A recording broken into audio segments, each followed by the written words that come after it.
In 1981, legendary television creator Glenn A. Larson and ABC debuted a new action-adventure television program called The Fall Guy.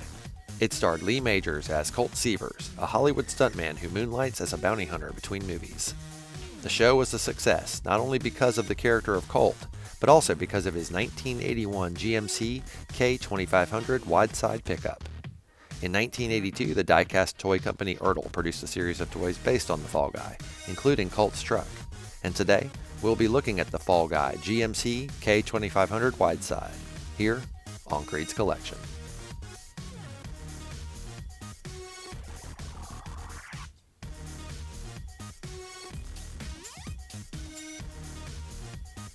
Hey, welcome back to another episode of KREED'S Collection. Today we're looking at the GMC K-2500 Wideside pickup truck from the 1982 toy line, The Fall Guy, by Ertl. It is a 1/25 scale reproduction, and while it's not as iconic as the 1966 Batmobile or Kit from Knight Rider, many, including myself, saw Colt's GMC as its own character. It seems like almost every episode it was involved in a high-speed chase or went flying through the air over a crazy jump. Multiple GMC trucks were used throughout the show's 5 seasons, including a 1980 GMC K-25, and because of this, there are some inconsistencies in the look of the truck throughout the episodes. And now that we know a little more about Colt's GMC, let's go ahead and take a closer look. So right off the bat, we'll start off with the front of the truck and the grille, where we see some pretty good detail. You can see the GMC logo and Fall Guy on the front license tag. And as we pan up to the top of the hood, we can see the Fall Guy logo emblazoned on the front, as well as the Stuntman Association across the bottom. This is one of the most prominent features of the truck, and it's basically like the bat symbol inside of the Batmobile or the light that goes back and forth on the front of Kit's hood. The level of detail continues with the truck bed, as you see the molded wheel wells and the ridges on the floor of the bed. Now for the back of the truck, we can see Ertl embossed on the tailgate, and once again on the rear license tag, we see Fall Guy. Alright, now we're going to look at the driver's side of the truck, where you can see the name Colt written on the driver door. I don't know if this was actually on the show or not, but I did like it for the toy. I thought it was a nice touch. And now on the passenger side, just there at the front of the truck bed, you can see what looks to be the fuel door to access the gas tank. This is also on the driver's side, but for some reason I just like assuming that this is where the gas tank is. Alright, now for the tires. First thing I want to point out is those rims look awesome. And I love the detailing on the tires. The tread, the word Ertl on there, everything about these tires is a win in my opinion.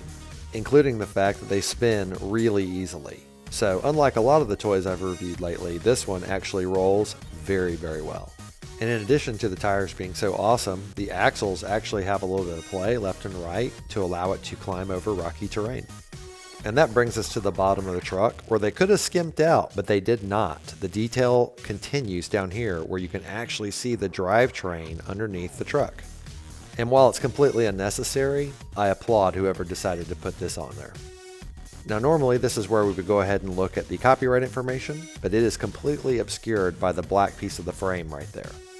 However, on the opposite side of the bottom of the truck, there is this number printed, 3272. I did a little bit of research online, and I could not find anything that established what that number meant. Now I'll just point out a tiny bit of the damage the truck has sustained over the years. This light here, there used to also be one here, here, and here as well. But they broke off from me playing with it so much as a kid. And then on the front of the truck, there's these roll bars that protect the headlights, and there is a small crack right here. Now beyond that, there is a little bit of sticker wear and your typical scratches here and there, but mostly, this vehicle's in pretty good shape for as much as I played with it. And now for our He-Man size comparison. He-Man may be way too big to drive Colt's GMC, but you can be sure that he has nothing but respect for the muscle of Detroit engineering. Thank you so much for taking the time to watch my toy review for the GMC K-2500 Wideside pickup from the 1982 toy line, The Fall Guy by Ertl. The Fall Guy was one of my favorite shows growing up, and I was lucky enough to get to visit the set when I was 6 years old while I was visiting my grandparents out in California. That trip made a huge impression on me, and I remember it like it was yesterday. If you enjoyed the video, please leave a thumbs up, and if you have any thoughts, please leave a comment. I love reading and responding to them.